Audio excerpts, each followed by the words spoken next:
तो वहीं जयपुर में आज कांग्रेस के द्वारा विरोध प्रदर्शन किया जा रहा है, कैंडल मार्च निकाला जा रहा है, जहां पर आर तिवारी मीडिया से मुखातिब हुए हैं, मीडिया से बातचीत कर रहे हैं।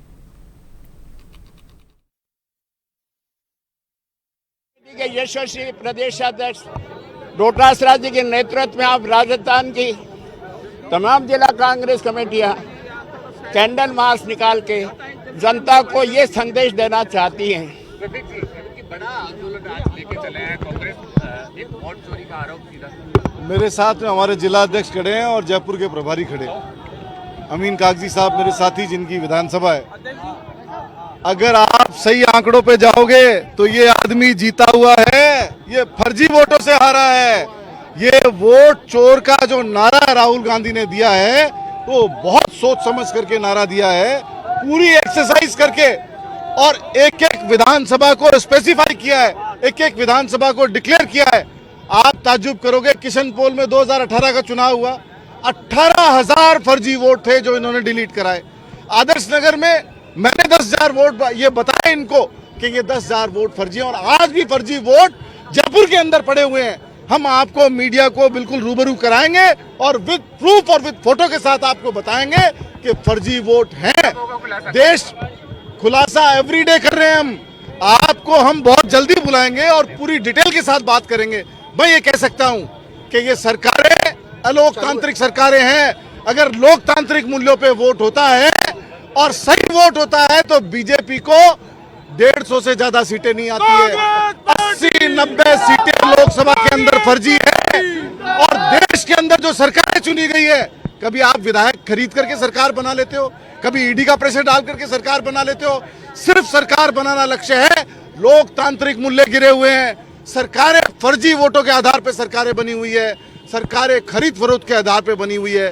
तो मैं गुजारिश करना चाहता हूं कि पूरे देश के अंदर आंदोलन छिड़ चुका है और पूरा देश राहुल गांधी के साथ है। ट्रेडिंग के आधार पर सरकारें बनी हुई है, बड़ा आरोप। बिल्कुल सही बात है, ट्रेडिंग के आधार पे आपने देख लिया। इससे पहले मध्य प्रदेश में ट्रेडिंग के आधार पे बनी, छत्तीसगढ़ में उनने कोशिश करी थी, राजस्थान में हमारे यहाँ कोशिश करी।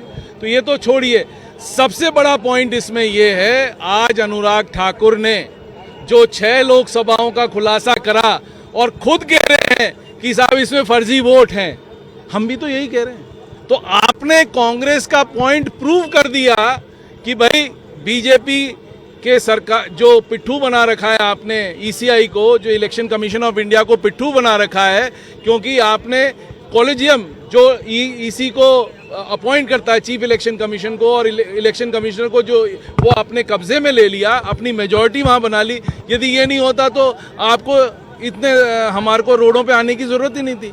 वो तो उनका पिट्ठू है, और आज खुद ने उनने मान लिया, बीजेपी ने, अनुराग ठाकुर ने कल मीटिंग करके, प्रेस कॉन्फ्रेंस करके खुद ने ये कहा कि साहब इन लोकसभाओं में फर्जी वोट हैं। तो हम भी तो यही कह रहे हैं। दैट मीन्स जो राहुल गांधी जी प्रूव करना चाहते थे कि फर्जी वोटर लिस्ट है, वो खुद ने, बीजेपी ने मान ली कि वो फर्जी वोटर लिस्ट है। इसके अलावा कुछ कहने की अब जरूरत ही नहीं है। They have proved the point.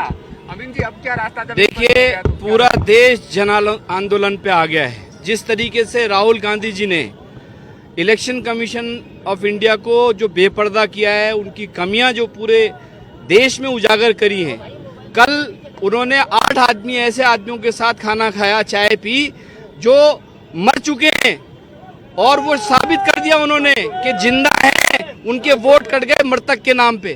पूरे देश में लोग हतोत्साहित हैं, डरे हुए हैं कि पहले इन्होंने संवैधानिक संस्थाओं के जिस तरीके से कब्जा किया, ईडी, सीबीआई, इनकम टैक्स का दुरुपयोग किया, पिछले कई सालों से ये इलेक्शन कमीशन का भी अंदर खाने दुरुपयोग कर रहे हैं। आज का दिन खास क्यों?